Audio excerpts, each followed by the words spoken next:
Hey guys, today we're going to be making some cinnamon rolls from scratch. And if I could do it, you could fucking do it. So here we're starting off with 3/4 cup milk or 180 liters of milk with 3 tablespoons of fresh cold butter. And we're going to microwave it until it gets to about 110 degrees. We don't want it any hotter or else it's going to overcook the yeast. Now you can either boil the milk with a little temperature thing, or you can do like I'm doing and just cheating and throwing it straight into the microwave for 30-second intervals until you reach about 110 degrees. It's okay to be a little over. It's okay to be like 111, but don't go any higher than that. You just take it out and mix and mix and mix. Right now, all I have is this handy dandy meat thermometer. You just stick it in there. And we're up to 126, so I went a little too high. So we're going to let that set to the side a little bit to cool down. So I've currently got the milk to about 115, so now we're going to add the dry ingredients to your stand mixer or a regular mixing bowl if you don't have a stand mixer. 2 3/4 cup flour. And don't worry, if you get a little messy with the flour, make sure you're working with the flour on your work surface, because you're going to need to flour your work surface afterwards, so that way when we're kneading the dough, it just works. It's not wasteful if it works. And now we do 1/4 cup sugar. And normally you would add, what is it, like a little teaspoon or something of salt. But since my butter is salted instead of being unsalted, I'm not adding extra salt to this because I have a lot of people in my family with high blood pressure issues. And of course, in the process of doing all of this, I break my camera. Not my camera, my tripod. Because, why not? Now that we got the dry ingredients in here, my tripod is working. We're going to whisk these together. Low speed, nothing too extravagant. And now that our temperature on our milk and butter has cooled to a nice 110 on the meat thermometer, which, it's still a thermometer. It still works, It's not about what you have. It's about how you use it. So to this, we are going to add 2 1/4 teaspoon, not tablespoon. Did that the other night and had to ruin everything, of active dry yeast. And I'm currently using, the Bob's Red Mill active dry yeast. Your yeast is ready when it starts to bubble in the mixture. I'll show you in just a second. So now that we've got the yeast, which is 2 1/4 teaspoon yeast, or 1 packet of instant yeast, you just give it a little mixy mix. Just a little mix. As I'm letting that bubble, I put just a couple of little tablespoons of butter into my dish that I plan on baking in the oven. So as my oven preheats to 375, or while that's getting up to temperature, I'm going to allow this sit in there and let the butter melt. 375 degrees Fahrenheit or 190 degrees Celsius. Now this has only been going for a couple minutes, but you can already see the bubbles forming around the sides. And normally you would let this sit for about 5 minutes and it would get real foamy on the top. But this recipe doesn't call for you to let it sit and rise, because we do a couple of rises in the dough. One thing I forgot to tell you all to do in the beginning is take an egg out of your refrigerator, let it sit on the counter and get warm. You need 1 room temperature egg. Get all that gooey bit out of it.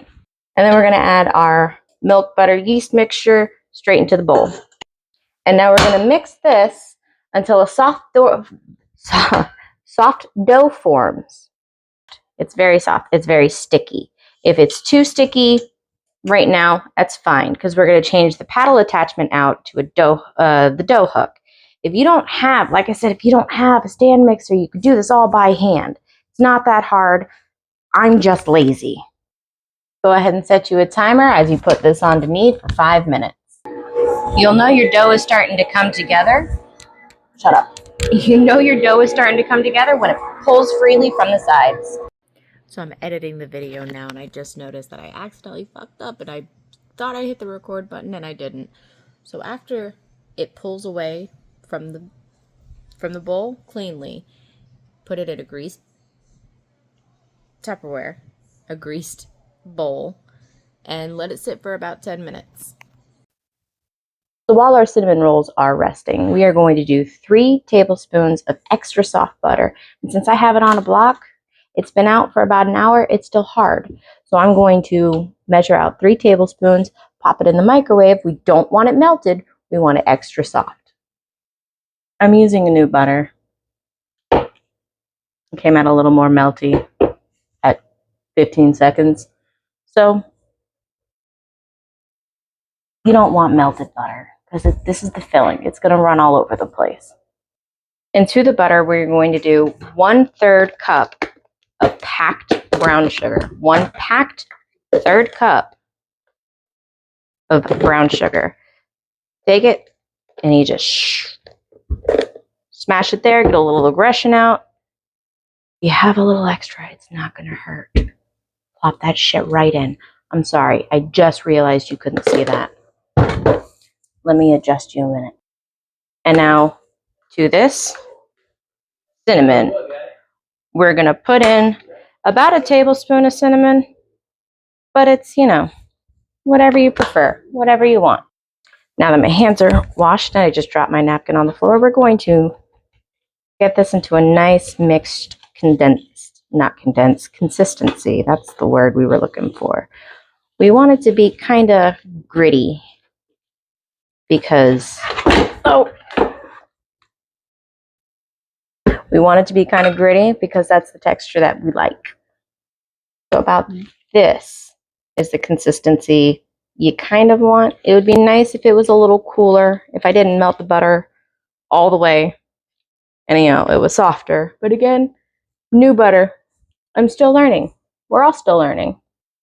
Now, I'm going to have to use a food scale because I buy in bulk. We're going to make the topping right now. So it is 4 ounces of room temperature cream cheese. I didn't take this out to room temperature because it's a big tub. Give me 1 second. If you've never used a food scale before, it's very simple. You put the container you're going to use on top of it. It's going to show you that. You just zero it out. Zero it out, and it'll show you the weight of what's in the container instead of what's in the bowl, or the weight of what's in the bowl instead of the bowl plus what's in the container. 7. Remember, just make sure your hands are clean as you're cooking, but it doesn't really matter because I'm cooking for me, not for thee. So if my hands aren't clean when I'm making my own food, so I somehow magically was able to make that exactly 4 ounces. So to this, you want to add 2 tablespoons of softened butter. But again, new butter, never used it before. It's been out for a while. This is how I have to do it. Doesn't matter how you get it done. It matters how it's done. Does that make sense? It's not about the journey, it's about the destination. That's what I'm trying to get at. So I microwaved mine for about 15 seconds, stirred it, microwaved it again for another 15 seconds, and now it's a beautiful, smooth consistency. And to this, we're going to add 2/3 cup powdered sugar, confectioner's sugar, whatever you want to call it, that's what we're adding. Make sure when you do it, it's leveled, whereas, you know, leveled as powdered sugar can be, you know? Because again, we're not professionals. The dust got me. We're not professionals. We are learning as we go. Now, I will say it's been a little over 10 minutes, and it shouldn't have taken me this long to make all of this stuff. But I keep having to chase the husband out of the kitchen because he's hungry, and I'm not baking fast enough. So we're just going to mix all of this, getting all the big chunks out of it. Again, this is a topping. It doesn't have to be perfect. If you want it a little, you know, thicker, you can add more confectioner's sugar. I like it a little runny. I like it a little creamy, you know? And I forgot to grab my vanilla. Oh. Where is my vanilla? There it is. New bottle. Who dis? So recipe calls for 1 teaspoon, which is a tiny little capful. Measure it with your heart. I like a little extra vanilla. And now since I added a little too much vanilla, I did in fact add a little, just a tiny little pinch more of powdered sugar. And what we want is to have no lumps. Just a nice, smooth, creamy consistency. Now, on to the next step. We're going to take our dough that we've allowed to rise for roughly 10 minutes onto our surface or a silicone baking mat, silicone rolling mat, whatever you have. Honestly, since I already have a little bit of flour on here, I'm just going to put a little extra flour. We're going to brush this out, make sure it gets all over there. Take everything else off of our surface. And we're going to take this and plop it down so it doesn't stick to your hands. So now we're going to roll this out into the best square that you can make. I suck at making squares. So I'm going to just roll this out.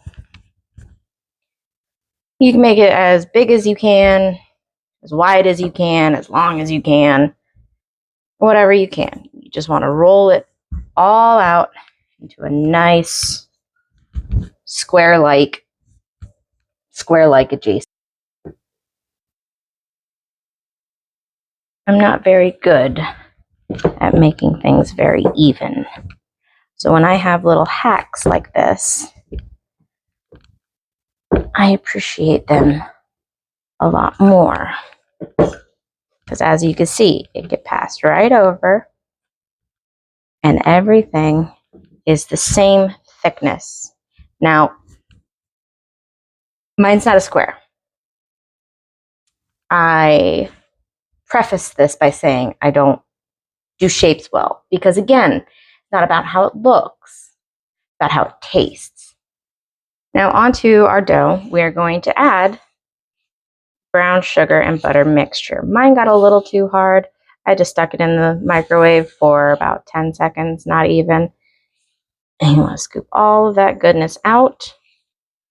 And you can use whatever tools you have at your disposal to get this everywhere.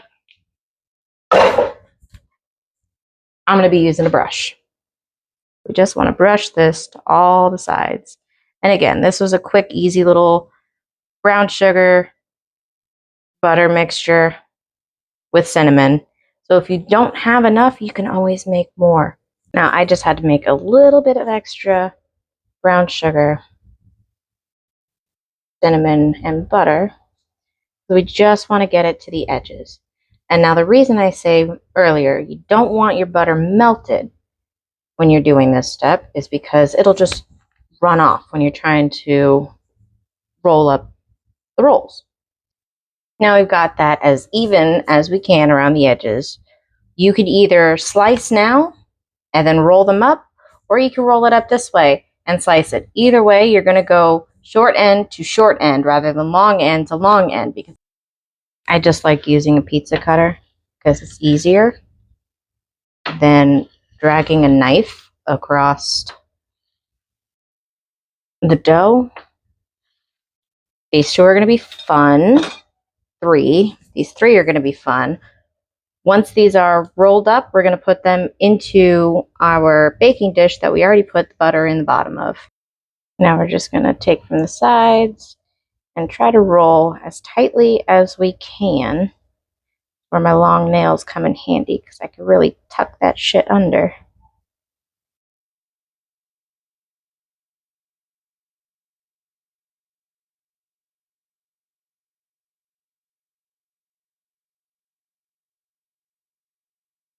Again, don't have to be pretty,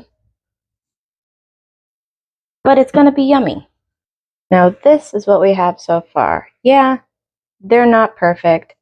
Again, we don't look for perfect. We look for taste and quality. These are pretty freaking high quality. Now we're going to lay these down and we're going to grab a clean towel.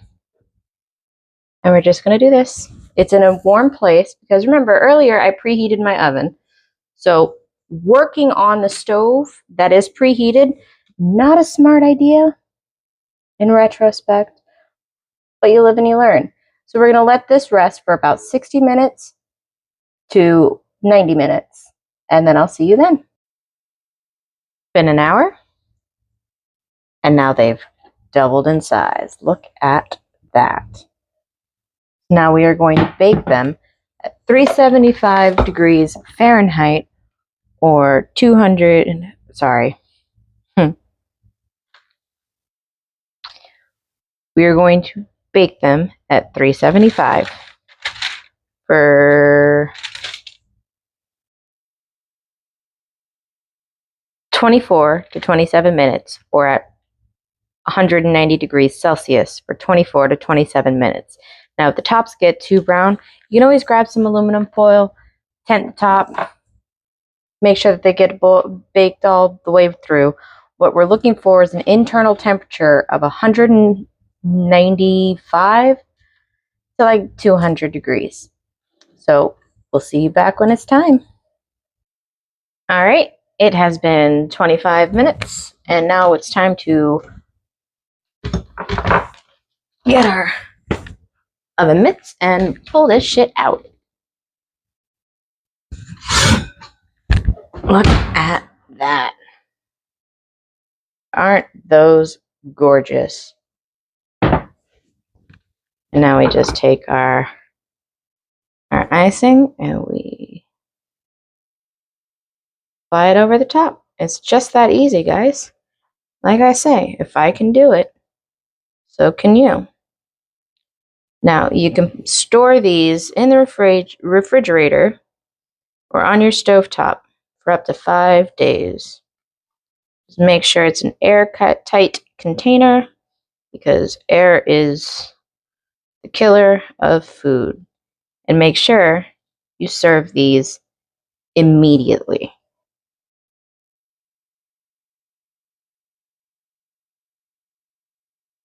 And just like that, we have some beautiful cinnamon rolls from scratch. And I tell y'all, if I can do this with no formal training, like I said, I've only just started baking not too long ago.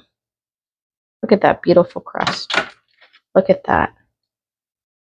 If I can do this, y'all can fucking do this.